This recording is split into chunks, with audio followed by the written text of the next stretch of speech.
श्री गणेशाय नमः। ओम गम गणपते नमः।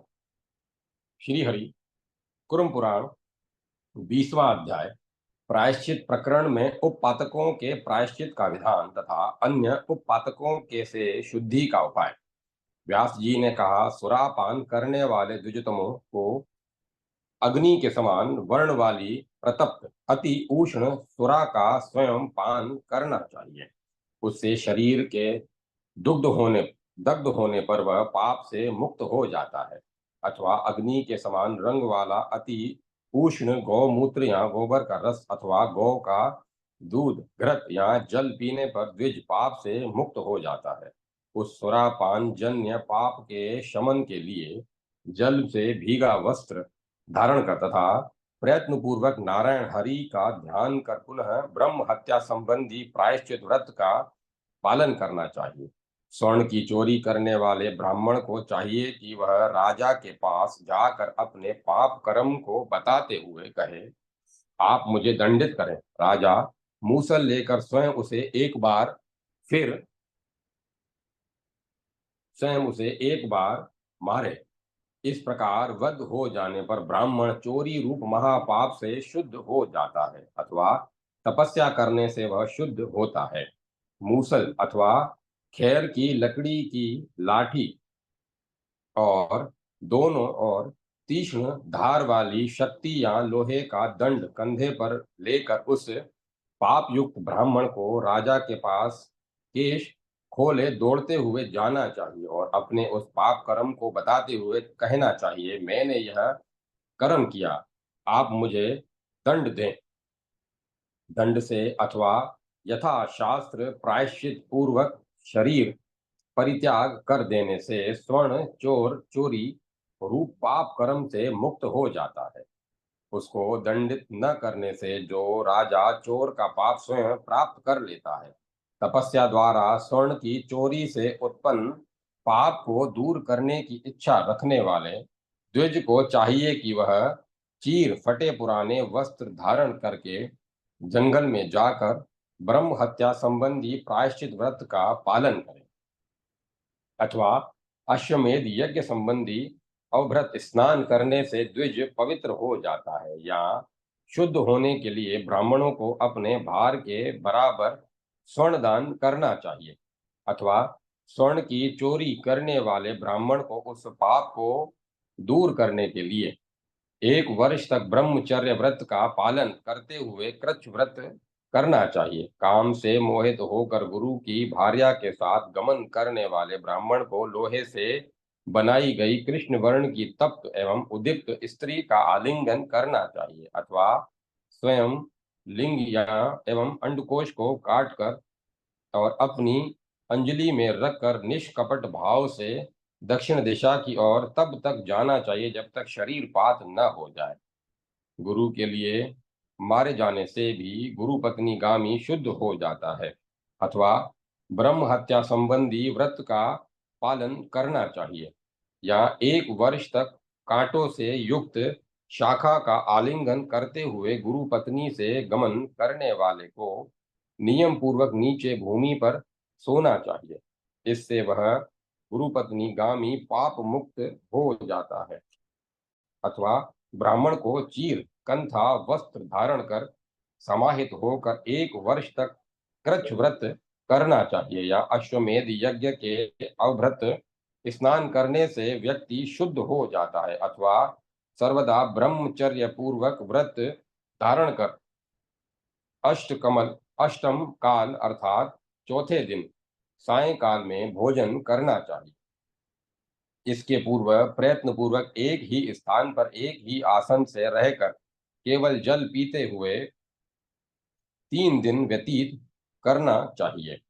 ऐसा करते हुए 3 वर्षों तक भूमि पर शयन करने से उस गुरु पत्नी गमन रूप पाप से छुटकारा मिलता है। अथवा 4 या 5 चंद्रायण व्रत करना चाहिए। अब पति को पापियों के साथ संसर्ग करने वालों के निस्तार का उपाय प्रायश्चित बतलाता हूँ। जिस पतित के साथ जो द्विज 1 वर्ष तक संसर्ग करता है उसे उस पतित द्वारा किए गए पाप को दूर करने के लिए विहित व्रत का 1 वर्ष तक पालन करना चाहिए, अथवा वर्ष भर तक आलस्य रहित होकर तप्त कृच्छ व्रत का पालन करना चाहिए। 6 महीनों तक संसर्ग होने पर उपर्युक्त व्रत का आधा प्रायश्चित करें। इन व्रतों के द्वारा महापातकी अपने पाप को दूर करते हैं, अथवा पृथ्वी के पुण्य तीर्थों की यात्रा करने से भी निष्कृति निस्तार हो जाती। ब्रह्म हत्या, सुरापान, चोरी तथा गुरु पत्नी के साथ गमन करने वाले, अथवा स्वेच्छा पूर्वक अपने उनके साथ संसर्ग करने वाले ब्राह्मण को भी पुण्य तीर्थ में समाहित होकर अनशन व्रत करना चाहिए, अथवा कपर्दी भगवान शंकर का ध्यान करते हुए जलती हुई अग्नि में प्रवेश करना चाहिए। धर्मवादी मुनियों ने उसके अतिरिक्त दूसरा प्रायश्चित नहीं बतलाया है, इसीलिए पुण्य तीर्थों में अपना शरीर जला देना चाहिए। जानबूझकर अपनी पुत्री, बहन या पुत्रवधू के साथ गमन करने वाले को जलती हुई प्रदीप्त अग्नि में प्रवेश करना चाहिए। ऐसी मर्यादा है। मौसी, मामी, फूआ तथा भांजी के साथ गमन करने पर कृच्छ तथा अतिकृच्छ नामक व्रतों को करना चाहिए, और इन पापों की शांति के लिए जगधोनी अनादि निधन परम देव का ध्यान करते हुए चंद्रायण व्रत करना चाहिए। भाई की पत्नी के साथ सहवास करने पर उस पाप की शांति के लिए अच्छी प्रकार समाहित मन होकर 4 अथवा 5 चंद्रायण व्रत करना चाहिए। फुआ की लड़की, मौसी की लड़की अथवा मामा की लड़की के साथ गमन करने पर चंद्रायण व्रत करना चाहिए। मित्र की पत्नी तथा साली के साथ सहवास करने पर एक अहोरात्र उपवास करके तप्त कृच्छ व्रत करना चाहिए। रजस्वला के साथ गमन करने पर विप्र 3 रात में शुद्ध होता है, और चांडाली के साथ गमन करने पर 3 तप्त कृच्छ व्रतों के साथ संतान सांतपन व्रत करने से शुद्धि होती है। अन्य किसी प्रकार से निष्कृति निस्तार नहीं कही गई है। माता के गोत्र की अथवा समान प्रवर वाले कुल की स्त्री से समागम करने पर इंद्रिय जयी होकर एकाग्रता पूर्वक चंद्रायण व्रत करने से शुद्धि हो। समागम के अयोग्य ब्राह्मणी के साथ समागम करने पर ब्राह्मण को एक कृच्छ व्रत करना चाहिए, और कन्या को दूषित करने पर चंद्रायण व्रत करना चाहिए। अमानुषी स्त्री, रजस्वला, अयोनि तथा जल में वीर्यपात करने पर पुरुष को कृच्छ सांतपन व्रत करना चाहिए। व्यभिचारिणी स्त्री के साथ गमन करने पर ब्राह्मण 3 रात में शुद्ध होता है। गौ के साथ मैथुन करने पर चंद्रायण व्रत का पालन करना चाहिए। बकरी या भेड़ी के साथ मैथुन करने पर द्विज को प्रजापत्य व्रत करना चाहिए। पतित स्त्री के साथ सहवास करने पर 3 कृच्छ व्रतों से शुद्धि होती है। पुलकसी शुद्ध शूद्रा में निषाद से उत्पन्न स्त्री के साथ गमन करने पर कृच्छ चंद्रायण व्रत करना चाहिए। नटी, नर्तकी, धोबिन बांस के द्वारा तथा चर्म के द्वारा जीविका निर्वाह करने वाली स्त्री के साथ मैथुन करने पर चंद्रायण व्रत करना चाहिए। कदाचित यदि काम से मोहित होकर ब्रह्मचारी स्त्री के साथ गमन करता है तो उसे गधे का चर्म धारण कर 7 घरों से भिक्षा मांगनी चाहिए। अपने पाप को प्रकट करते हुए तीनों कालों में स्नान करना चाहिए। इस प्रकार 1 वर्ष तक करने से वह इस पाप से मुक्त हो जाता है। अग्रणी ब्रह्मचर्य व्रत से च्युत सन्यासी या ब्रह्मचारी ब्राह्मण के कथनानुसार संयम पूर्वक 6 मास तक ब्रह्म हत्या संबंधी व्रत करने से इस पाप से मुक्त हो जाता है। यदि 7 अहोरात्र तक समर्थ रहने पर भी भिक्षाचरण तथा अग्निहोत्र न करे तथा बुद्धि पूर्वक अपने शुक्र वीर्य का परित्याग करे तो इस प्रकार का प्रायश्चित करना चाहिए। नदी तीर में अथवा तीर्थ में 1 वर्ष तक शांत भाव से पवित्रता के साथ प्रणव एवं महाव्युतियों से युक्त सावित्री गायत्री का निरंतर जप करे और भिक्षा मात्र से प्राप्त अन्न केवल रात्रि में ग्रहण करे। ऐसा करने से उपर्युक्त दोनों पापों से मुक्ति मिलती है। बुद्धिपूर्वक क्षत्रिय की हत्या करने पर ब्राह्मण को ब्रह्म हत्या संबंधी व्रत का पालन करना चाहिए। अनचाहे क्षत्रिय की हत्या हो जाने पर 6 महीने तक 500 गायों का दान करना चाहिए अथवा स्वयं वन में रहते हुए 1 वर्ष तक एकाग्रता पूर्वक संयमित होकर प्रजापत्य सांतपन अथवा तप्त कृच व्रत करना चाहिए। अनिच्छा पूर्वक वैश्य की हत्या करने पर 2 वर्ष तक ब्रह्म हत्या संबंधी व्रत का पालन करना चाहिए तथा 1250 गायों का दान करना चाहिए अथवा कृच या अति कृच व्रत एवं चंद्रायण व्रत करना चाहिए।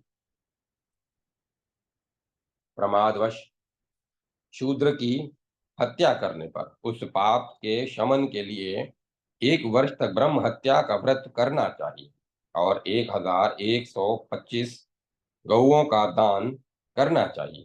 क्षत्रिय वैश्य शूद्र इनमें से किसी एक का वध करने पर क्रमशः 8 6 तथा 3 वर्ष तक ब्रह्म हत्या संबंधी व्रत का पालन करना चाहिए। ब्राह्मणी की हत्या करने पर ब्राह्मण को 8 वर्ष तक ब्रह्म हत्या के व्रत का पालन करना चाहिए। क्षत्रियाणी की हत्या करने पर 6 वर्ष तक और वैश्या की हत्या करने पर 3 वर्ष तक तथा शूद्रा की हत्या कर होने पर 1 वर्ष तक ब्रह्म हत्या संबंधी व्रत का पालन करने से द्विजोतम शुद्ध हो जाता है। प्रमादवश वैश्य की स्त्री की हत्या करने पर द्विज को किंचित दान करना चाहिए। अंत्यजों का वध होने पर चंद्रायण व्रत करना चाहिए अथवा भगवान ब्रह्मा ने पराग व्रत के द्वारा शुद्धि बताई है। मेंढक नकुल कौवा दंदुशुक हिंसक जंतु चूहा अथवा कुत्ते की हत्या करने पर द्विज को व्रत के 16वें अंश का पालन करना चाहिए। कुत्ते की हत्या करने पर सावधान होकर 3 रात्रि पर्यंत दुग्ध पात्र पीकर दुग्ध मात्र पीकर रहना चाहिए। बिल्ली अथवा नेवले का वध हो जाने पर 1 योजन 4 कोस तक मार्ग में अनशन पूर्वक चलना चाहिए। द्विज को अश्व का वध करने पर 12 रात्रि पर्यंत कृच्छ व्रत करना चाहिए। द्विजोतम को चाहिए कि वह सर्प को मारने पर काले लोहे की अब्री तीक्ष्ण अग्रभाग वाला लोहदंड की प्रतिमा दान करे। सांड की हत्या करने पर 1 भार धान की भूसी तथा 1 मासा सीसा दान देना चाहिए। वराह की हत्या करने पर घृत से भरा घड़ा और तीतर की हत्या करने पर 1 द्रोण तिल देना चाहिए। शुक्र की शुक की हत्या करने पर 2 वर्ष तक गाय का बछड़ा क्रोंच को मारने पर 3 वर्ष के गाय के बछड़े का दान करना चाहिए। हंस बलाका वकपति बक बगुला मोर वानर बाज एवं गिद्ध का वध करने पर ब्राह्मण के लिए गौ का दान करना चाहिए। मांस भक्षण करने वाले अरण्य के पशुओं व्याघ्र आदि की हत्या करने पर पैसविनी गौ का दान करना चाहिए।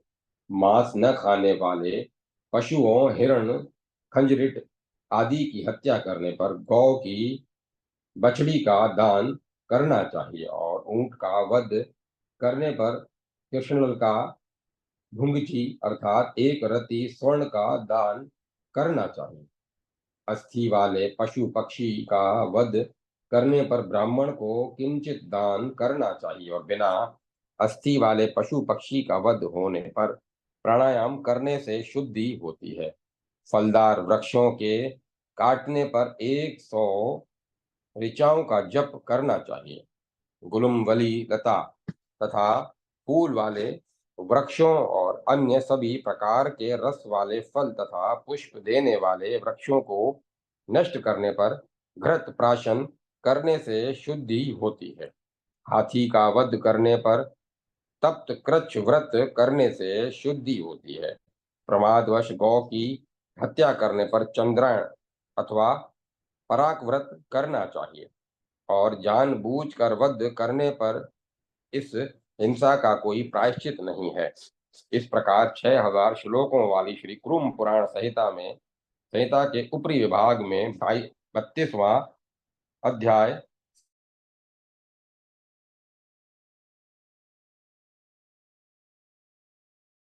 समाप्त। 33वां अध्याय प्रायश्चित प्रकरण में चोरी तथा अभक्ष्य भक्षण का प्रायश्चित, प्रकीर्ण प्रकीर्ण पापों का प्रायश्चित, समस्त पापों की एकत्र मुक्ति में के विविध उपाय। पतिव्रता को कोई पाप नहीं लगता। पतिव्रता के मातम्य में देवी सीता का आख्यान, सीता द्वारा अग्नि स्तुति, ज्ञान योग की प्रशंसा तथा प्रायश्चित प्रकरण का उपसंहार। व्यास जी ने कहा, मनुष्य स्त्री गृह वापी कूप तथा जलाशयों का अपहरण करने पर चंद्रायण व्रत करने से शुद्धि होती है। दूसरे के घरों से अल्प सार वाली अर्थात सामान्य वस्तुओं की चोरी करने पर उस पाप से अपनी शुद्धि के लिए कृच्छ शांतपन व्रत करना चाहिए। द्विजोतम यदि इच्छा पूर्वक अपनी जाति वाले बंधुओं के घर से धान्य, अन्न अथवा धन की चोरी करे तो अर्धकृत्य व्रत का पालन करने से शुद्धि होती है। भक्ष्य एवं भोज्य पदार्थों तथा यान शय्या आसन पुष्प मूल तथा फलों की चोरी की शुद्धि पंचगव्य प्राशन से होती है। तृण, काष्ठ, वृक्ष, शुष्कान, गुड़, वस्त्र, चर्म तथा मांस की चोरी करने पर 3 रात्रि तक भोजन नहीं करना चाहिए। मणि, मोती, मूंगा, तांबा, चांदी, लोहा, कांसा तथा पत्थर की चोरी करने पर 12 दिन तक कण टूटे चावल का भक्षण करना चाहिए। कपास, रेशम, ऊन, 2 खुर तथा 1 खुर पशु पक्षी, गंध, औषधि तथा रस्सी का हरण करने पर 3 दिन तक जल मात्र पीकर रहना चाहिए। मनुष्य का मांस भक्षण करने पर चंद्रायण व्रत करना चाहिए। कौओं, कुत्ता, हाथी, वराह और कुकुट का मांस खाने पर तप्त कृच्छ व्रत से शुद्धि होती है। कच्चा मांस खाने वाले जानवरों, सियारों तथा बंदरों का मांस तथा मलमूत्र भक्षण करने पर तप्त कृच्छ व्रत करना चाहिए तथा 12 दिनों तक उपवास करके कुष्मांड संज्ञक मंत्रों की से घी की आहुति देनी चाहिए। नेवला, उल्लू तथा बिल्ली का मांस भक्षण करने पर शांतपन व्रत करना चाहिए। शिकारी पशु, ऊंट और गधे का मांस खाने पर तप्त कृच्छ व्रत से शुद्धि होती है। पहले निर्दिष्ट विधान के अनुसार व्रत के समान ही संस्कार भी करना चाहिए। बक बगुला, बलाक, बक पंक्ति, हंस, कर्णव, चक्रवाक तथा पलव पक्षी का मांस भक्षण करने पर 12 दिन तक भोजन अन्न ग्रहण नहीं करना चाहिए। कपोत, टिडिभ, शुक, सारस, उल्लुक तथा कलहंस का मांस भक्षण करने पर भी यही व्रत 12 दिन तक उपवास करना चाहिए। शिशुमार, नीलकंठ मछली का मांस तथा गीदड़ का मांस भक्षण करने पर भी यही उपर्युक्त व्रत करना चाहिए। कोयल, मत्स्य, मेंढक तथा सर्प भक्षण करने पर 1 मास तक गौमूत्र के अधप के यव का या यव के सत्तु आदि का भक्षण करने से शुद्धि होती है। जलचर, जलज, प्रदुप्त अर्थात चोंच द्वारा ठोकर मार कर आहार करने वाले कौवा आदि नख विष्कार नख विशिष्कर अर्थात तीतर आदि और लाल पैर वाले पक्षी का मांस भक्षण करने पर 1 सप्ताह तक यह उपयुक्त व्रत करना चाहिए। कुत्ते का मांस, सूखा मांस तथा अपने लिए बनाया मांस खाने पर उस पाप को काटने के लिए 1 महीने तक यह ऊपर कहा गया व्रत करना चाहिए। बैंगन, भूतृण, सहजन, कुखंड, करक, शंख और कुंभिक का भक्षण करने पर प्रजापत्य व्रत करना चाहिए। प्याज एवं लहसुन भक्षण करने पर चंद्रायण व्रत करना चाहिए। नाली का शाक और तंडुलियक चौलाई का साग खाने पर प्रजापत्य व्रत से शुद्धि होती है। अंशमांतक तथा पोत का भक्षण करने पर तप्त कृच्छ व्रत करने से शुद्धि होती है। कुकुम्भ के अंडे का भक्षण करने पर प्रजापत्य व्रत से शुद्धि होती है। अलाबू, व्रतालाकार, वर्तुलाकार अर्थात गोल लोकी तथा किंशुक पलाश का भक्षण करने पर भी यही व्रत करना चाहिए। इच्छापूर्वक अम्बुदर, गुलर का भक्षण करने पर तप्त कृच्छ से शुद्धि होती है। किसी शास्त्रीय उद्देश्य के बिना व्यर्थ ही या केवल अपने लिए कृसर, अन्न, सनवा, लपसी, खीर और मालपुआ के समान पदार्थ भक्षण करने पर 3 रात्रि तक व्रत करने से शुद्धि होती है। पीने के अयोग्य दूध का पान करने पर सावधानी पूर्वक गौमूत्र से के में पके यावक का आहार करने से 1 मास में ब्रह्मचारी शुद्ध होता है। ब्याहने के 10 दिन हुए बिना अथवा गर्भिणी और बिना बच्चे वाली गौ, माँ, भैंस और बकरी का दूध पीने पर यही व्रत करना चाहिए। इनके दूध के विकार अर्थात घी, दही आदि का मोहवश भक्षण करने पर मनुष्य 7 रात्रि तक गौमूत्र में अदब के यव का अथवा यव के सत्तु आदि का भोजन करने से शुद्ध होता है। मृत्यु के अनंतर होने वाले नव श्राद्ध मृत व्यक्ति के प्रथम दिन से लेकर 10म दिन तक जिए जाने वाले श्राद्ध जननाशोच तथा मरणाशोच में भोजन करने पर ब्राह्मण समाहित होकर चंद्रायण व्रत करने से शुद्ध होता है। जो अधिकारी न नित्य अग्नि में हवन करता है और न अग्रासन भोजन करने के पूर्व ब्राह्मण तथा अतिथि को भोजन कराता है, न गौग्रास ही निकालता है देता है, उसका अन्न भक्षण करने पर द्विज को चंद्रायण व्रत करना चाहिए। जो अभोज्य है उन सभी का तथा अंत्यजों का पकवान ग्रहण करने पर तृप्त शुद्ध कृच्छ व्रत से शुद्धि करनी होती है।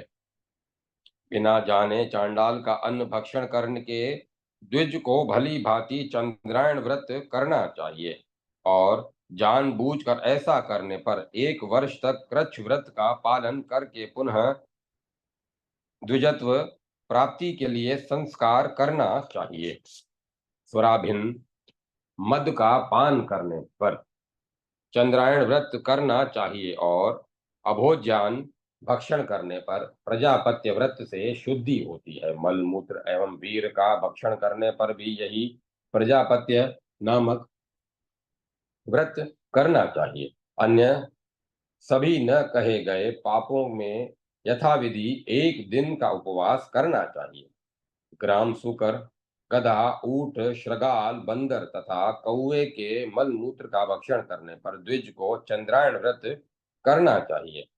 अज्ञान में मल मूत्र का भक्षण करने पर और सुरा का स्पर्श करने पर तीनों वर्ण वाले द्विजातियों को पुनः संस्कार करना चाहिए। अज्ञानवश कच्चा मांस भक्षी पक्षियों के मूत्र पुरुष का भक्षण हो जाने पर द्विजोतम को महासंतापन नामक व्रत करना चाहिए। गृध्र, मेंढक, कुकर, कुरुर, पक्षी एवं विष्किर नख से बिखेर कर खाने वाले पक्षी का भक्षण करने पर अथवा उनके मूत्र पुरुषादि का भक्षण करने पर कृच्छ व्रत का करना चाहिए। ब्राह्मण का उच्चिष्ट भक्षण करने पर प्रजापत्य व्रत से शुद्धि होती है। क्षत्रियों का उच्चिष्ट भक्षण करने पर तप्त कृच्छ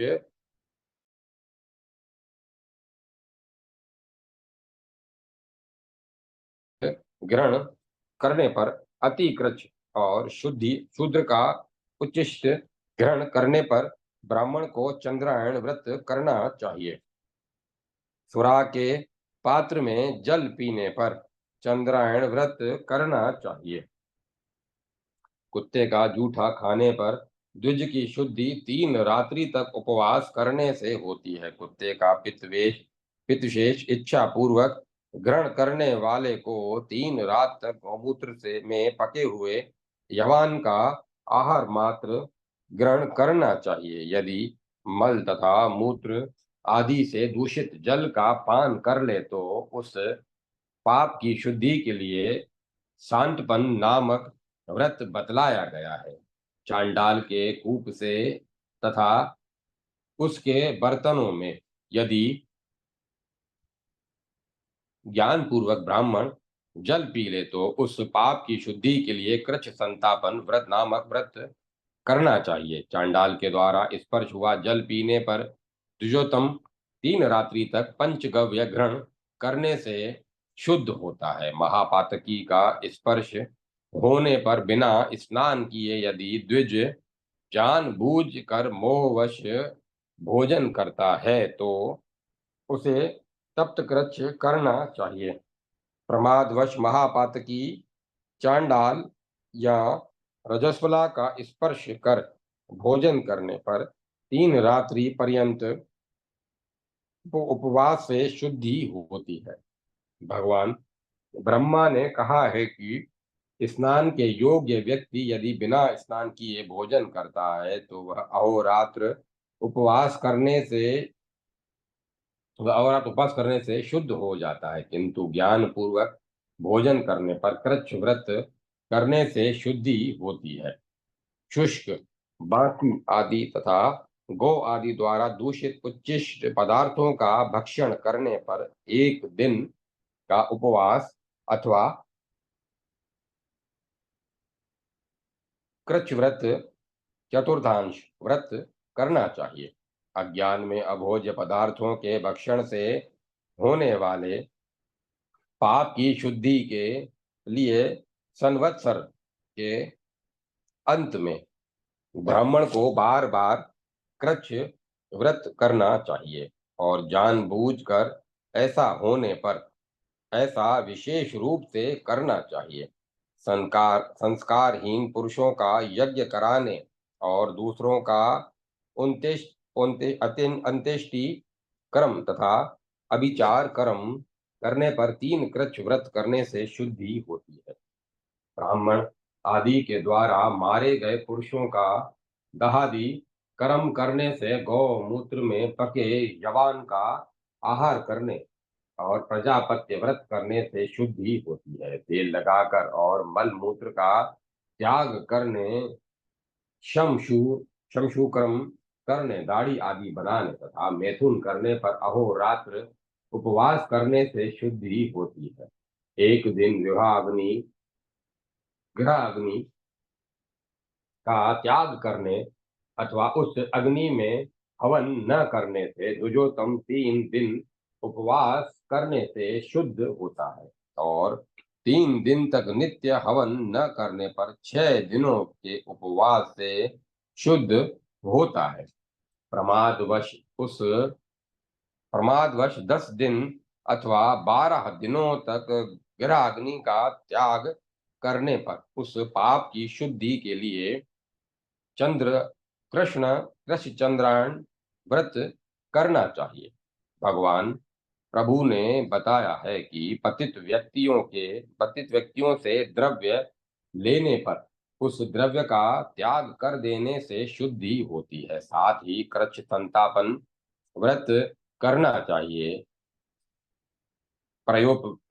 प्रयोपवेशन व्रत से भ्रष्ट तथा संन्यास आश्रम से च्युत व्यक्ति को 3 कृच्छ और 3 चंद्रायण व्रत करना चाहिए। पुनः जात कर्म आदि संस्कारों द्वारा संस्कृत होने पर धर्म की वृद्धि चाहने वाले द्विजों को भली भांति व्रत का पालन करना चाहिए। प्रातः संध्या न करने पर उस दिन वैसे ही बिना भोजन किए संयत मन होकर रहना चाहिए और सायं संध्या न करने पर रात्रि में भोजन नहीं करना चाहिए। गृहपत्याग्नि में समिधा न डालने पर अर्थात नित्य हवन नित्य कर्म अग्निहोत्र न करने पर उस पाप की शुद्धि के लिए स्नान करके पवित्रता पूर्वक समाहित होकर 8000 गायत्री का जप करना चाहिए।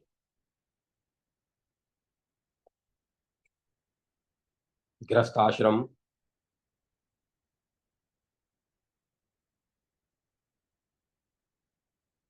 में रहते हुए भी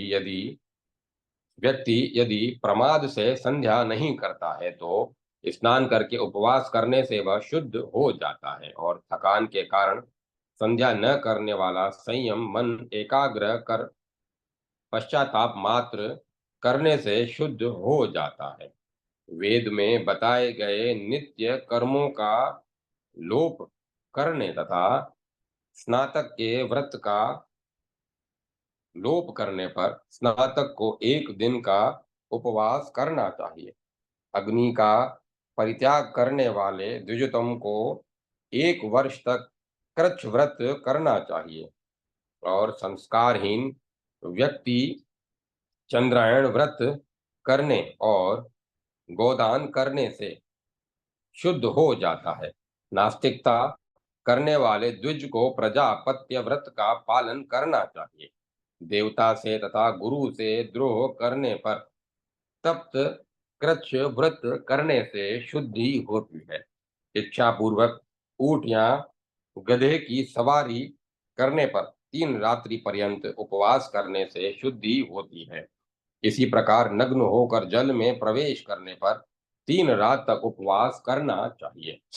पंक्ति से बहिष्कृत यदि ऐसे लोग हैं जिनके लिए विशेष प्रायश्चित का उपदेश नहीं किया गया है, वे लोग 1 मास तक नियम पूर्वक षष्ठान कालता 3 दिन भोजन न कर तीसरे दिन साय केवल 1 बार सात्विक हविष्यान भोजन करें।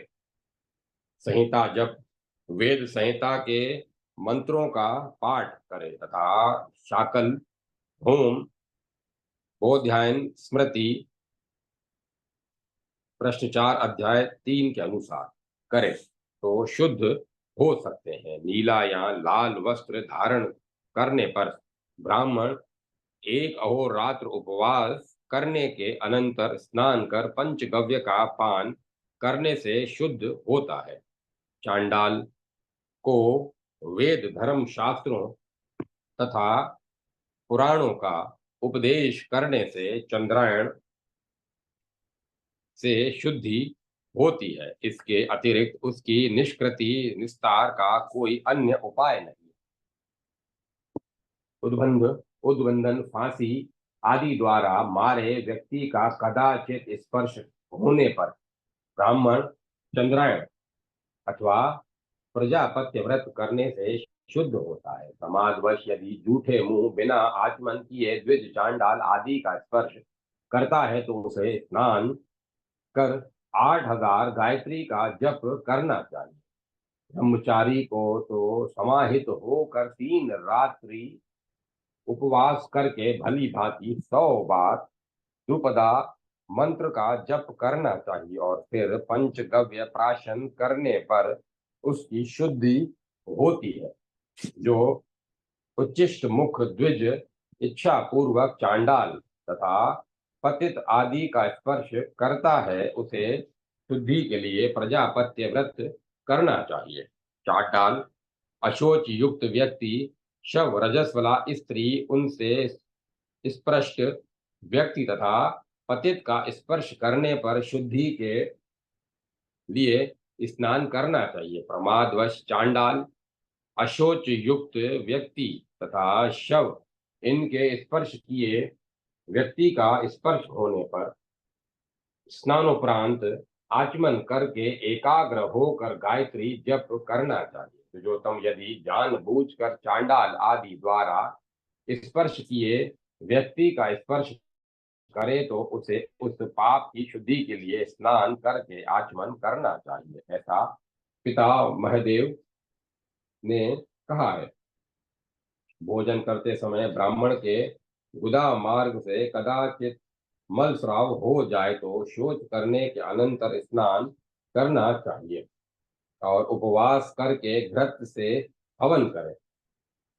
चांडाल एवं अंत्यज के शव का स्पर्श करके शुद्धि के लिए कच्छ व्रत करना चाहिए।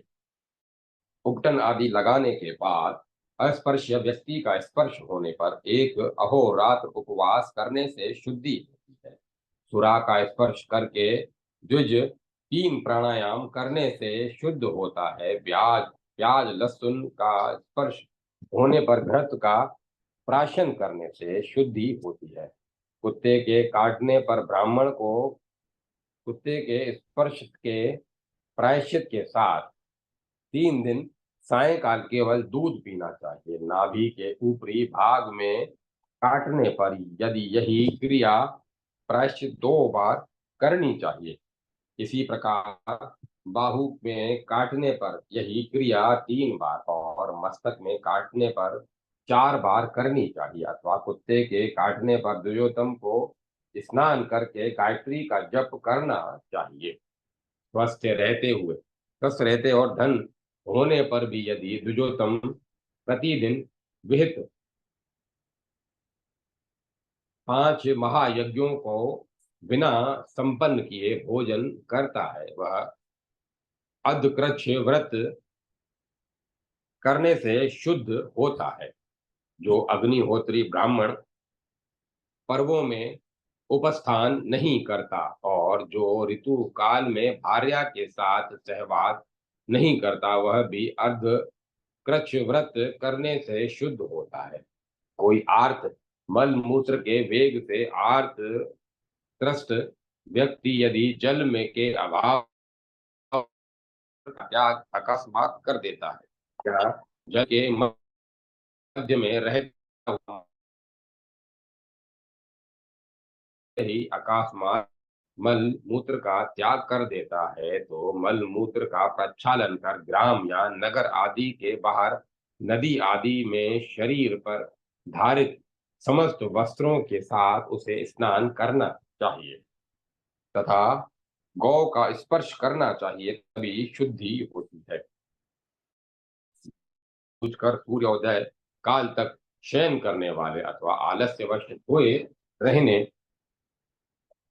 के कारण सूर्योदय कालीन अनुष्ठान न करने वाले ब्राह्मण को सूर्योदय के समय जल में प्रविष्ट होकर 8000 गायत्री का जप तथा 3 दिन तक उपवास करना चाहिए। इच्छा पूर्वक मृत शूद्र के शव का अनुगमन करने पर द्विजोतम को नदी के किनारे 8000 गायत्री का जप करना चाहिए। ब्राह्मण के वध करने की झूठी शपथ करने पर ब्राह्मण को यावा यावकान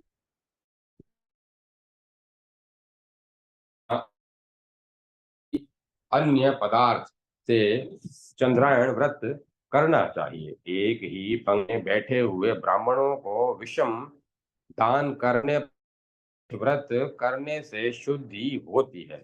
चांडाल की छाया का स्पर्श होने पर स्नान करके घृत का प्राशन करना चाहिए। अशुद्धि की स्थिति में अग्नि अथवा चंद्रमा का दर्शन कर सूर्य का दर्शन करना चाहिए। मनुष्य की हड्डी का स्पर्श होने पर स्नान करने से शुद्धि होती है। मिथ्या असत्य विषय का अथवा दंभपूर्ण अध्ययन करने पर 1 वर्ष तक भिक्षा व्रत ग्रहण करना चाहिए। कृतघ्न को ब्रह्मचर्य व्रत का पालन करते हुए 5 वर्ष तक ब्राह्मण के घर में निवास करना चाहिए। ब्राह्मण को हुंकार तथा गुरुजनों को तुंतकार तुम कहने पर स्नान करके दिन भर भोजन नहीं करना चाहिए और उन्हें प्रणाम के द्वारा प्रसन्न करना चाहिए। तृण द्वारा भी उनकी ताड़ना करने पर, वस्त्र द्वारा कंठ बांधने पर, विवाद में पराजित करने पर प्रणाम के द्वारा उन्हें प्रसन्न करना चाहिए। ब्राह्मण को धमकाने पर, कृच्छ व्रत और पटक देने पर अति कृच्छ व्रत करना चाहिए। रक्त बहाने पर तथा अति कृच्छ दोनों व्रत करना चाहिए। गुरु को गाली या शाप देने पर या उनसे झूठ बोलने पर उस पाप की शुद्धि के लिए पाप के तारतम्य के अनुसार 1 रात या 3 रात तक उपवास रखना चाहिए। देवताओं और ऋषियों की और थूकने तथा उनके प्रति आक्रोश आक्षेप प्रकट करने पर उन्मुख अंगार वाली लकड़ी से जीभ का दाह करना चाहिए और स्वर्ण का दान करना चाहिए। जो द्विज देवताओं के उदान में एक बार भी मल मूत्र विसर्जित करता है तो शुद्ध कर देना चाहिए तथा अथवा चंद्रायण व्रत करना चाहिए। जो द्विजोतम देव मंदिर में मोहवश मूत्रोत्सर्ग करता है उसे मूतेंद्रिय का उच्छेद करके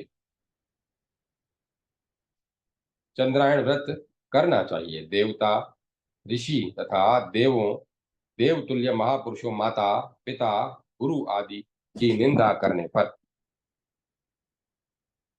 द्विजोत्तम को भली भांति प्रजापत्य व्रत करना चाहिए। इसके साथ संभाषण करने पर स्नान करके देवताओं की पूजा करनी चाहिए और उन्हें देखने पर सूर्य का दर्शन करना चाहिए तथा विश्वेश्वर का स्मरण करना चाहिए।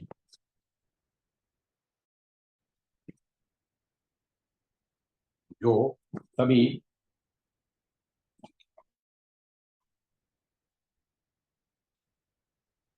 जो सभी प्राणियों के अधिपति विश्वेक्षान की निंदा करता है उसके पाप की शुद्धि 100 वर्षों में भी संभव नहीं है। पर पश्चाताप पूर्वक पहले चंद्रायण व्रत करे, अनंतर कृच्छ तथा अति कृच्छ व्रतों को श्रद्धा पूर्वक करके देव शंकर की शरण में जाए। ऐसा करने पर देव शंकर की कृपा से ही पाप से मुक्ति हो जाती है। विधि पूर्वक अपना सर्वस्व दान करने से सभी पापों की शुद्धि हो जाती है। इसी प्रकार विधि पूर्वक चंद्रायण व्रत करने, कृच्छ और अति कृच्छ व्रतों को करने से सभी पाप दूर हो जाते हैं। पुण्य क्षेत्रों की यात्रा सभी पापों को दूर कर देती है। मनुष्यों के लिए देवताओं की आराधना करना संपूर्ण पापों का के नाश का अचूक साधन है।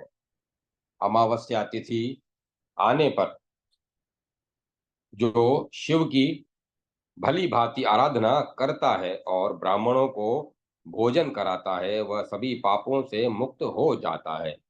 कृष्ण पक्ष की अष्टमी तथा कृष्ण पक्ष की ही चतुर्दशी को महादेव शंकर का पूजन कर ब्राह्मण को भोजन कराने से सभी पापों से मुक्ति हो जाती है। त्रयोदशी की रात्रि के प्रथम याम में उपहार सहित त्रिलोचन ईश शंकर का दर्शन करने से मनुष्य सभी पातकों से मुक्त हो जाता है। कृष्ण पक्ष की चतुर्दशी को पूर्वाह्न में समाहित होकर नदी में स्नान कर उपवास करके यम, धर्मराज, मृत्यु, अन्न, व्यवस्वत, काल तथा भूत विनाशक, इनमें प्रत्येक के निमित्त तिल मिश्रित 7 जलांजलि प्रदान करने वाला सभी तकों को जीवों में शांत और संयत मन होकर ब्रह्मचर्य, भूमि शयन, उपवास तथा ब्राह्मणों की पूजा करनी चाहिए।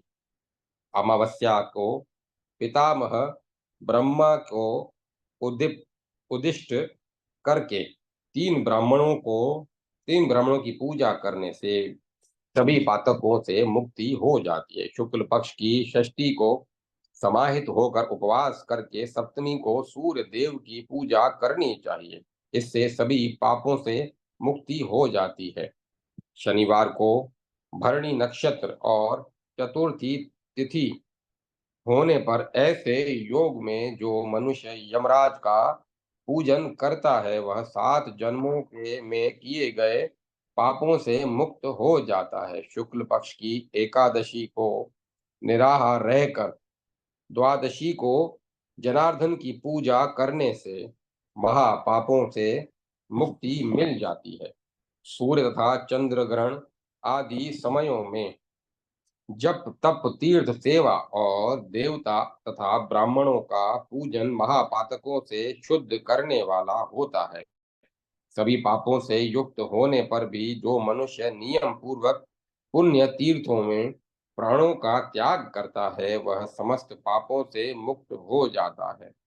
मृत पति के साथ अग्नि में प्रवेश करने वाली नारी ब्रह्मघाती, कृतघ्न अथवा महापातकों से दूषित भी पति का उद्धार कर देती है। विद्वानों ने स्त्री के लिए सभी प्रकार के पापों का यही पातिव्रत धर्म पालन ही श्रेष्ठ प्रायश्चित बतलाया है। इसमें विचार नहीं करना चाहिए।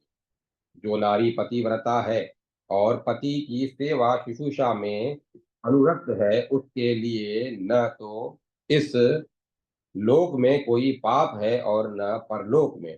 पातिव्रत धर्म परायण पतिव्रता स्त्री रुद्राणी ही होती है, इसमें संदेह नहीं। इस संसार में कोई भी मनुष्य इसे कभी भी पराजित करने में समर्थ नहीं है। उदाहरण के लिए दशरथ के पुत्र राम की तीनों लोकों में प्रसिद्ध सुंदर पत्नी देवी सीता ने राक्षसेश्वर रावण को पराजित कर दिया था। काल से प्रेरित राक्षस राज रावण ने राम की सुंदर तथा सुशी विशाल नेत्रों वाली भार्या सीता को प्राप्त करने की इच्छा की। उसने माया से तपस्वी का वेश धारण कर जन शून्य वन में विचरण निवास करती हुई कामनी सीता का अपहरण करने का विचार किया। तब पतिव्रता भगवती सीता ने रावण के दुष्ट भाव को समझकर अपने पति दशरथ पुत्र राम का स्मरण किया और पवित्र मुस्कान वाली उन सीता देवी ने अवस्थे अग्नि की शरण ग्रहण की।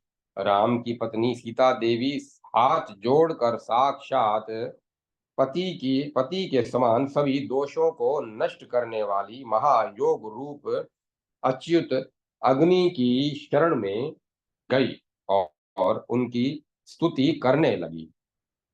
महायोग स्वरूप परम गहन रहस्य स्वरूप कृतांत दहन करने वाले सभी प्राणियों के नियामक काल रूपी अग्नि को मैं नमस्कार करती हूँ। मैं सभी और मुख वाले सभी प्राणियों के हृदय में स्थित द्विप्त शरीर वाले आत्म रूप तथा साक्षी देव पावक अग्नि को नमस्कार करती हूँ।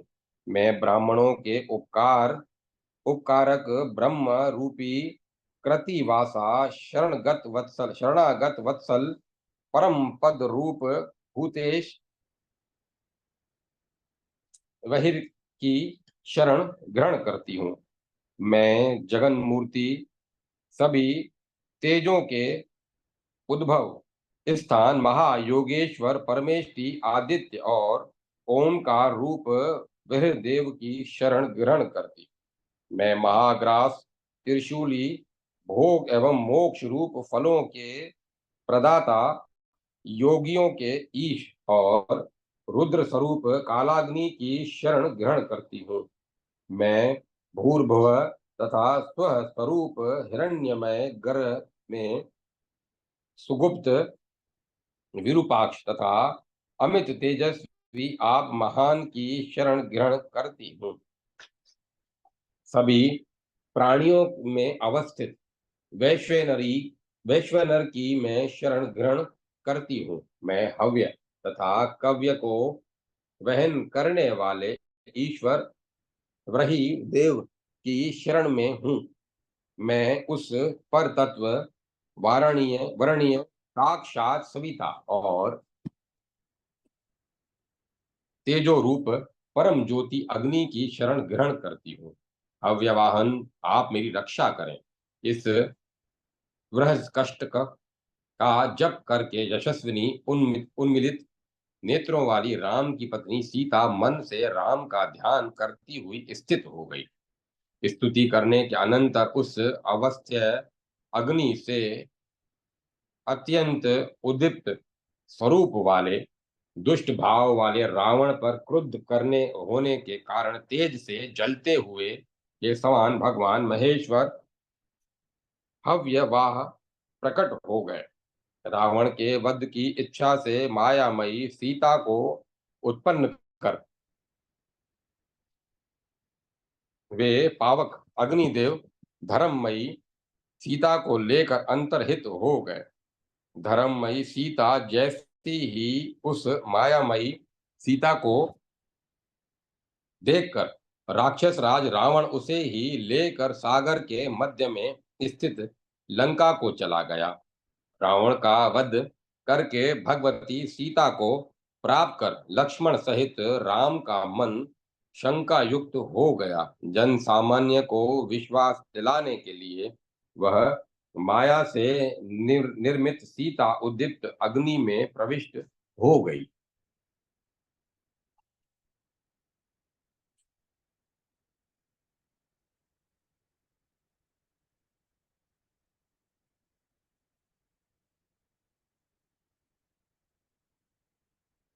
और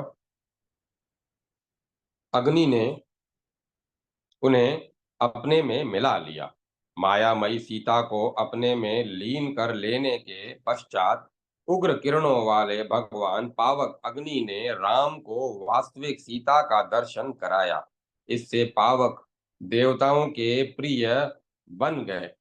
सुंदर मध्य भाग वाली उन जनक की पुत्री ने अपने दोनों हाथों से अपने स्वामी राम के दोनों चरणों को पकड़कर भूमि पर प्रणाम किया। सीता को देखकर आश्चर्यचकित नेत्रों वाले रघुवंशी राम ने प्रसन्न मन हो सिर से प्रणाम कर अग्नि को संतुष्ट किया। भगवान राम ने वृहन से कहा, मेरे समीप में आई यह दिव्य गुणों वाली सीता किस प्रकार पहले आप द्वारा अपने में लीन की जाती हुई देखी गई, लोगों को अपने में पचा लेने वाले तथा हव्य को वहन करने वाले अग्नि ने उन दशरथ पुत्र राम से सभी लोगों की सन्निधि में ही वह सब बताया जो पूर्व में घटित हुआ था। मिथिला नरेश जनक ने तप द्वारा रुद्रप्रिया पार्वती की आराधना कर देवी की उन्नत प्रिय जिन सीता को पुत्री रूप में प्राप्त किया था, उन पति सेवा परायण सुंदर शील वाली पतिव्रता को रावण चाह रहा है। जब मैंने यह जाना तब उन्हें भगवती सीता को मैं पार्वती के पास ले आया और राक्षस राज रावण द्वारा लाई गई जिन सीता को आपने प्राप्त किया, उन्हें मैंने रावण के वध के लिए माया से निर्मित किया था। उन्हीं के लिए आपने लोगों का विनाश करने वाले दुष्ट राक्षस राज रावण को मारा तथा मैंने उन्हीं मायामयी सीता को अपहंस अपने में लीन कर दिया है। मेरे कहने से आप इन विशुद्ध जानकी को ग्रहण करें और अपने आप को प्रभव अव्यय नारायण देव के रूप में देखें। ऐसा कहकर सभी और शिखा ज्वाला तथा सभी और मुख वाले भगवान प्रचंड अमित तेजोमय रूप अमित तेजो रूप अग्निदेव राघव राम तथा अन्य लोगों द्वारा सम्मानित होकर अंतर्ध्यान हो गए। यह मैंने आप लोगों को पतिव्रताओं का महात्म्य बताया है। इसे स्त्रियों के समस्त पापों को नष्ट करने वाला प्रायश्चित कहा गया है। संपूर्ण पापों से युक्त पुरुष भी भली भांति संयत होकर पुण्य तीर्थों में अपना शरीर त्याग करके पाप से मुक्त हो जाता है अथवा पृथ्वी के सभी पाप पुण्य तीर्थों में स्नान करने से द्विज पुरुष समस्त संचित पापों से मुक्त हो जाता है। व्यास जी ने कहा, इस प्रकार आप लोगों से मैंने इस मानव धर्म का और महेश्वर की आराधना के लिए संतान ज्ञान योग का वर्णन किया। जो इस विधि से युक्त होकर ज्ञान योग का पालन करता है वह महादेव का दर्शन करता है। दूसरा व्यक्ति सैकड़ों कल्पों में भी उनका दर्शन नहीं कर सकता। जो इस परम धर्म और परमेश्वर संबंधी ज्ञान की इच्छा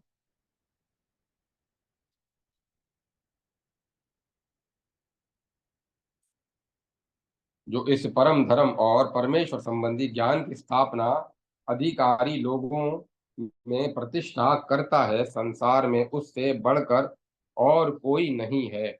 इसे श्रेष्ठ योगी माना गया है। इसकी स्थापना करने में समर्थ होने पर भी जो व्यक्ति जो व्यक्ति मोहवश धर्म एवं ज्ञान की स्थापना नहीं करता, वह योग संपन्न मुनि होने पर भी भगवान का अत्यंत प्रिय नहीं होता। इसीलिए सदा ही विशेष रूप से धर्म युक्त शांत और श्रद्धा संपन्न ब्राह्मणों को इसका उपदेश करना चाहिए। जो मेरे एवं आपके बीच हुए इस संवाद को नित्य पढ़ेगा वह सभी पापों से मुक्त होकर परम गति को प्राप्त करेगा। श्राद्ध में अथवा देव कार्य पूजा आदि में और ब्राह्मणों के सम्मुख प्रसन्न मन से नित्य इसका पाठ करना चाहिए तथा द्विजातियों को इससे सुनना चाहिए। जो योगात्मा इसके अर्थ का विचार कर पवित्र ब्राह्मणों को इसे सुनाता है वह दोष रूप कृच्छक आवरण का परित्याग कर भगवान महेश्वर को प्राप्त करता है। इतना कहने के बाद सत्यवती के पुत्र भगवान व्यास मुनियों तथा सुत जी को आश्वासन प्रदान कर जैसे आए थे वैसे ही चले गए।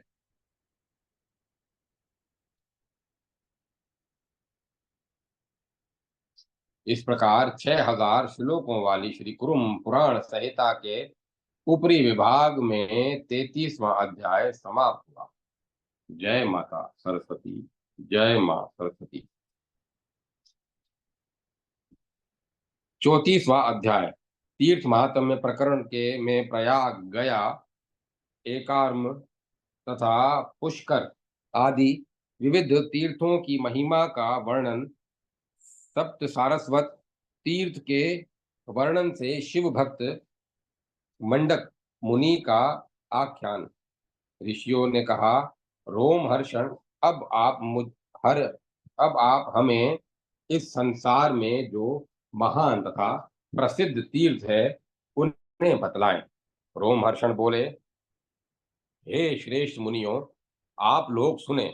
मैं पुराणों में ब्रह्मवादी मुनियों द्वारा बताए गए विविध तीर्थों को बताऊंगा, जिनके जिनमें एक बार भी किया गया स्नान, जप, होम, श्राद्ध और तथा दान आदि कर्म 7 कुलों को पवित्र कर देता है। परमेष्टि ब्रह्म का 5 योजन में फैला हुआ प्रयाग नामक प्रसिद्ध तीर्थ है, उसका महात्म्य बतलाया जा चुका है। दूसरा, कौरवों का श्रेष्ठ तीर्थ कुरुक्षेत्र है, जो देवताओं द्वारा वंदित ऋषियों के आश्रमों से परिपूर्ण और सभी पापों की शुद्धि करने वाला है। वहां स्नान करके विशुद्धात्मा व्यक्ति दंभ और मात्सर्य से रहित होकर जो कुछ भी दान करता है, उससे वह दोनों माता पिता के कुलों को पवित्र करता है।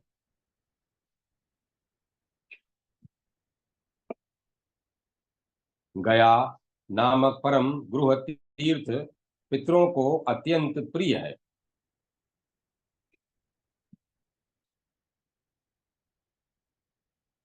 जहाँ पिंडदान करके मनुष्य का पुनः जन्म नहीं होता। जो एक बार भी गया जाकर पिंडदान करता है, उसके द्वारा तारे गए पितर नरक आदि कष्टप्रद लोकों से मुक्त होकर परम गति को प्राप्त करते हैं। वहां गया में संसार के कल्याण की कामना से परमात्मा रुद्र ने शिलातल पर चरण का चिन्ह स्थापित किया है।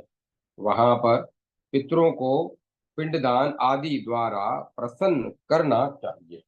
गया की यात्रा करने से समर्थ होने पर भी जो वहां नहीं जाता, उसके संबंध में पितर शोक करते हैं। उनका उसका अन्य सभी परिश्रम व्यर्थ ही होता है। पितर इस गाथा का गान करते हैं और महर्षि इसका कीर्तन करते हैं कि जो कोई भी गया जाएगा वही हमें तारेगा, अर्थात असद गति से मुक्ति करेगा। वश में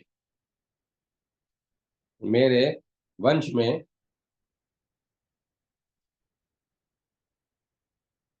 उत्पन्न व्यक्ति किसी भी कारण भले ही पाप युक्त हो, सर्वधर्म स्वधर्म में निष्ठा न रखता हो, तब भी यदि गया तीर्थ की यात्रा करेगा तो वह हम लोगों का तारक होगा।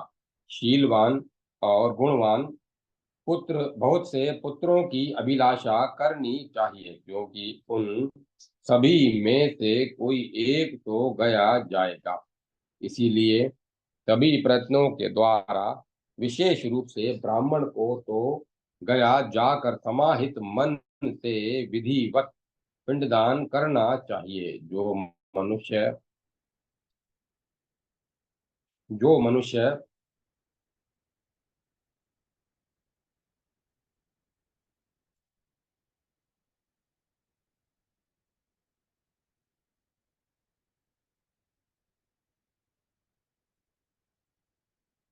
वे मनुष्य धन्य हैं जो गया में पिंडदान करते हैं। वे दोनों माता पिता के कुल की 7 पीढ़ियों का उद्धार कर स्वयं भी परम गति प्राप्त करते हैं। अन्य प्रभास नामक प्रसिद्ध श्रेष्ठ तीर्थ है, जिसे सिद्धों का निवास स्थान बतलाया गया है। वहां भगवान भव शंकर स्थित हैं। वहां स्नान कर तप, श्राद्ध तथा ब्राह्मणों का पूजन करने से ब्रह्मा के अक्षय और उत्तम लोकों की प्राप्ति होती है। त्र्यंबक नामक तीर्थ सभी देवताओं द्वारा नमस्कृत है। वहां रुद्र की आराधना करने से ज्योतिषोम यज्ञ के फल की प्राप्ति होती है।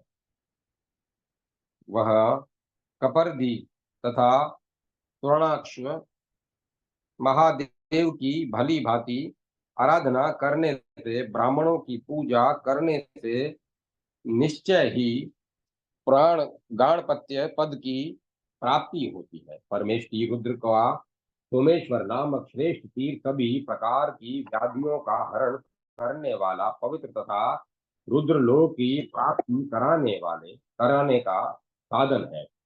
विजय नाम का एक सुंदर तीर्थ है जो तीर्थों में श्रेष्ठ है। वहां महेश्वर का विजय नामक प्रसिद्ध लिंग है। वहां पर 6 महीने तक संयत आहार करते हुए ब्रह्मचर्य व्रत धारण कर एकाग्र मन से उपवास कर श्रेष्ठ ब्राह्मण परम पद प्राप्त करते हैं। पूर्व दिशा में अत्यंत सुंदर एक दूसरा एकार्म नामक श्रेष्ठ तीर्थ है जो देवादिदेव शंकर के गणपत्य पद रूपी फल को प्रदान करने वाला है। वहां शिव भक्तों को थोड़ी सी भी स्थिर तथा सुंदर भूमि दान करने से दाता चक्रवर्ती सम्राट होता है और मोक्ष की इच्छा रखने वाला मोक्ष प्राप्त करता है। वहां महानदी का जल पवित्र और सभी पापों को नष्ट करने वाला है। ग्रहण के समय उसका स्पर्श, स्नान आदि करने से सभी पातकों से मुक्ति हो जाती है। विप्रों, दूसरी विरजा नाम की एक नदी है जो तीनों लोकों में विख्यात है। उसमें स्नान करके मनुष्य ब्रह्म लोक में पूजित होता है। नारायण का पुरुषोत्तम नामक एक दूसरा तीर्थ है। वहां परम पुरुष श्रीमान नारायण निवास करते हैं। वहां स्नान करके श्रेष्ठ विष्णु की अर्चना और ब्राह्मणों की पूजा करने से द्विजतम विष्णु लोक प्राप्त करता है। सभी पापों को हरने वाले तीर्थों में श्रेष्ठ गोकर्ण नामक एक प्रसिद्ध तीर्थ है। वहां परमेष्टि शंभु का निवास है। वहां देव शंकर के गोकर्णेश्वर नामक उत्तम लिंग का दर्शन कर मनुष्य अभिषिक्त कामनाओं को प्राप्त करता है और रुद्र का प्रिय होता है। उत्तर गोकर्ण में भी त्रिशूलधारी शंकर महादेव का लिंग है। उसकी अर्चना से शिव सायुज्य की प्राप्ति होती है। देवादिदेव महादेव वहां स्थाणु इस नाम से विख्यात हैं। उनका दर्शन कर मनुष्य तत्क्षण ही सभी पापों से मुक्त हो जाता है। महात्मा विष्णु का एक दूसरा कुब्राजर्म कुब्जार्म नामक अतुलनीय स्थान है। वहां विष्णु स्वरूप पुरुष का पूजन करने से व्यक्ति भगवान के धाम श्वेत द्वीप में प्रतिष्ठा प्राप्त करता है। वहां त्रिपुरारी रुद्र ने ही दक्ष के यज्ञ का विध्वंस करने के अनंतर नारायण देव को प्रतिष्ठित किया है। वहां चारों ओर 1 योजन में फैला क्षेत्र है जो सिद्धों तथा ऋषि गणों से वंदित है। वहीं पर विष्णु का पवित्र मंदिर है जिसमें पुरुषोत्तम विष्णु स्थित हैं।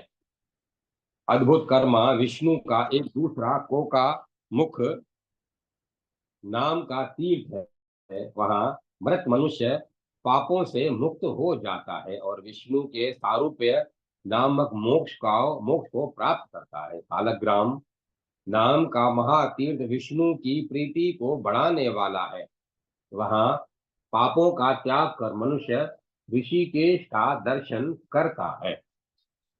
अश्वतीर्थ नाम का एक अन्य तीर्थ है, जो सिद्धों का निवास स्थल तथा अत्यंत पवित्र है। वहां स्वयं नारायण है गिर्व रूप से नित्य स्थित रहते हैं।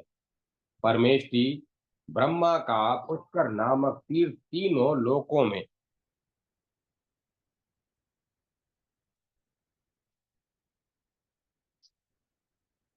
विख्यात है।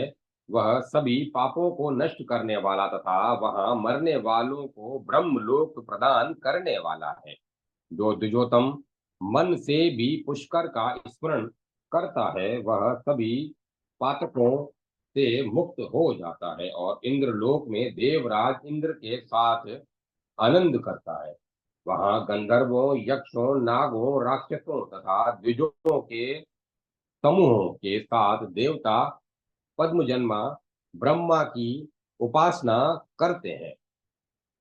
वहां स्नान से शुद्ध होकर परमेष्टि ब्रह्मा तथा श्रेष्ठ ब्राह्मणों का पूजन करने से ब्रह्मा जी का साक्षात्कार प्राप्त होता है। वहां जाकर अनिधि अनिंदित देवराज इंद्र का दर्शन करने से मनुष्य सुंदर रूप से संपन्न हो जाता है और सभी कामनाओं को प्राप्त करता है। ब्रह्मा आदि के द्वारा सेवित सप्त सारस्वत नामक एक श्रेष्ठ तीर्थ है। वहां रुद्र ने पूजा करने से रुद्र की पूजा करने से अश्वमेध यज्ञ के फल की प्राप्ति होती है। वहां मंडक नामक शिव भक्त मुनि परमेश्वर रुद्र के शरणागत हुए थे और पंचाक्षर मंत्र नमः शिवाय का जप करते हुए उन्होंने शिव की आराधना की थी। वहां मुनि मंडक ने नमः शिवाय इस श्रेष्ठ पंचाक्षर मंत्र का जप करते हुए तपस्या द्वारा गौ वर्ष ध्वज शिव की आराधना की थी। तदंतर रुद्र को आया हुआ जानकर मंडक मुनि तपस्या के तेज से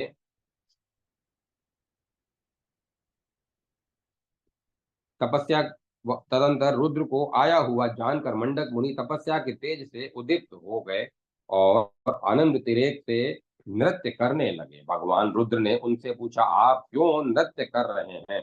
किंतु वे कुछ बोले नहीं और देव ईशान को देखकर भी अपनी नृत्य अपनी नृत्य कला को सर्वोत्तम समझकर बार बार नृत्य करते ही रहे। तब भगवान शंकर ने उन्हें गर्भ युक्त देखकर उनके गर्भ को दूर करने के लिए अपने शरीर को विदीर्ण कर उसमें से निकलती हुई भस्म राशि उन्हें दिखलाई और कहा, हे द्विजोतम, मेरे शरीर से निकलती हुई इस भस्म राशि को देखो। यह तपस्या का महात्म्य है।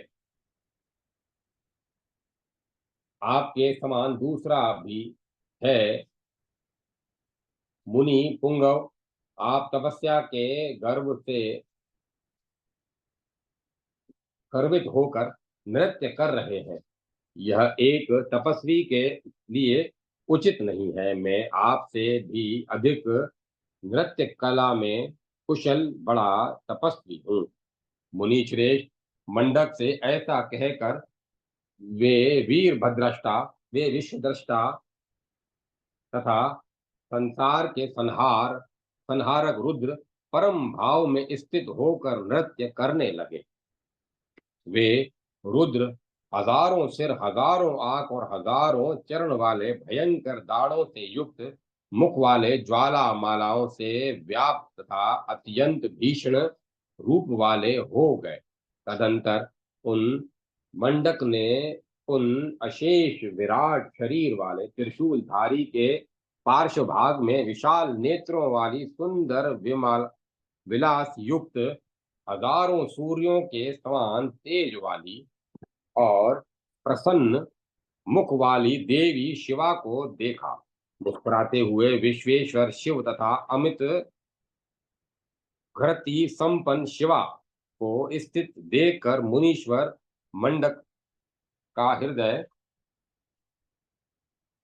भयभीत हो गया और वे अपने गर्व को ध्यान में रखकर कांपने लगे तथा संयमित होकर रुद्राध्याय का जप करते हुए उन्होंने रुद्र को सिर से प्रणाम किया। उन भक्तवत्सल त्रयंबक भगवान शिव ने प्रसन्न होकर अपना पूर्व रूप धारण किया और देवी अंतर्हित हो गई। साक्षात देवादिदेव शिव ने शरणागत भक्त का आलिंगन कर कहा, वत्स, तुम डरो मत, मैं तुम्हें क्या प्रदान करूं। तब प्रसन्न मुनि मंडक ने त्रिपुर का नाश करने वाले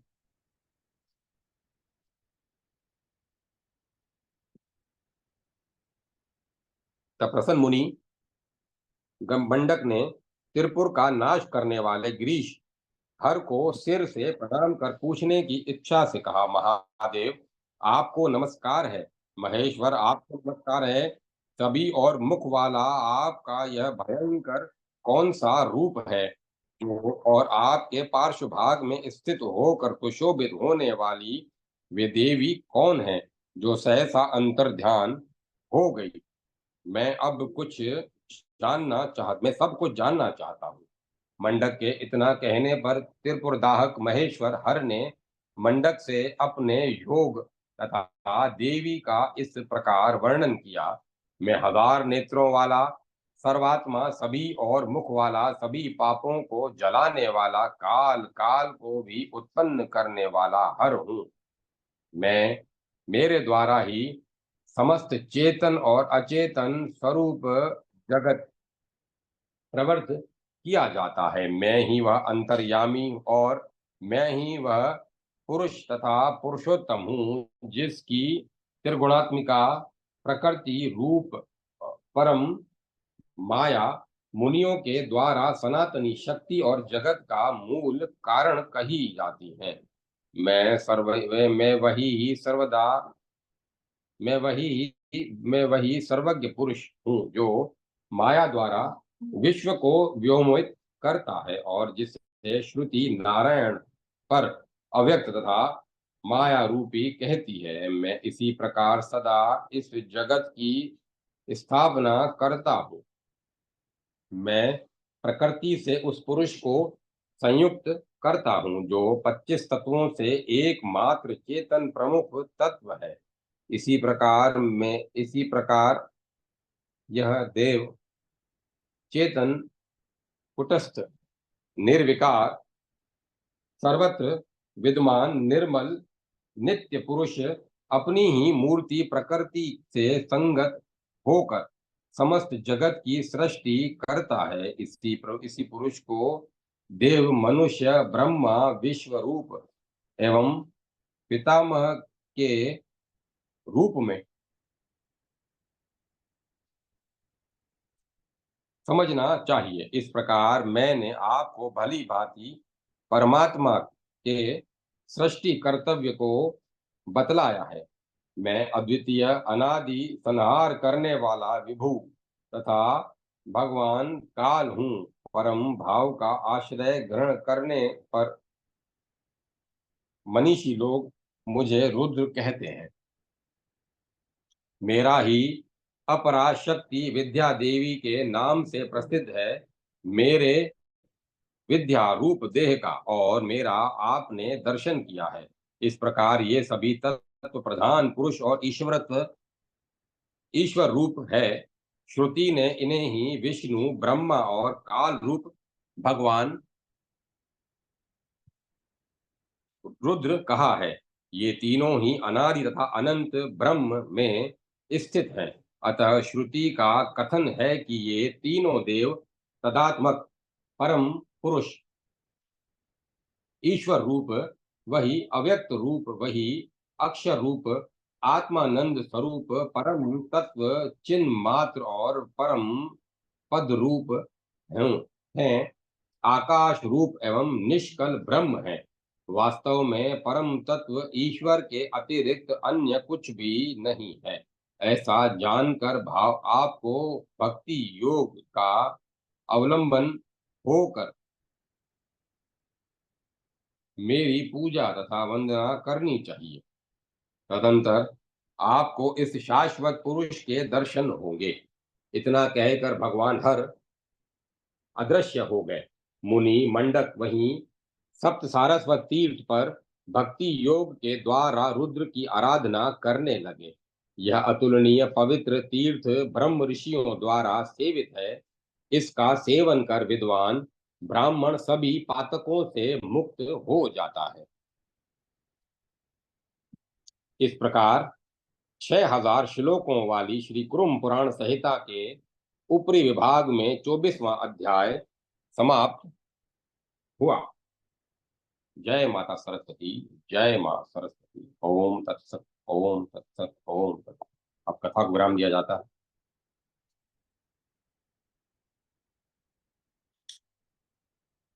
ओम नमः शिवाय।